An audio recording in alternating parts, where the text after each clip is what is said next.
Hello అండి అందరికీ. వేసవికాలం అంటే చాలు అమ్మమ్మ వారి ఇల్లే గుర్తొస్తుంది కదా.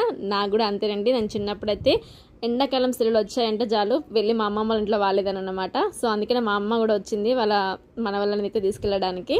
సో రావడంతో మా పిల్లలు అయితే చాలా హ్యాపీగా ఫీల్ అయ్యారు. యాక్చువల్గా అయితే శ్రీతన్ని ఒక్కనే పంపిద్దామనేసి అనుకున్నాను, కానీ మా చిన్నోడు కూడా ఒక్కడే ఉంటాడో ఉండడో అనేసి పంపించాను.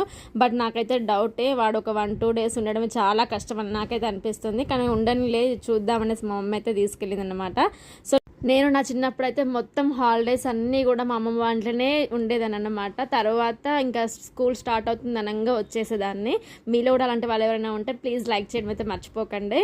అండ్ మా చిన్నోడు అయితే చూడండి తెగ రెడీ అవుతున్నాడు అనమాట. ఇంకా వెళ్దామనేసరికి అయితే రెడీ అయిపోయాడు. వెళ్ళేటప్పుడు నాకైతే చాలా బాధ అనిపించింది. నిజంగానే పిల్లలు లేకుండా ఉండడం చాలా కష్టం అండి, చాలా బాధ అనిపించింది. అండ్ ఫస్ట్ టైం అనమాట మా చిన్నోడు కూడా లేకుండా ఉండడం, అంటే ఎవరు లేకుండా ఉండడం ఫస్ట్ టైం అంట. వీడిని లైక్ చేయడం మర్చిపోకండి.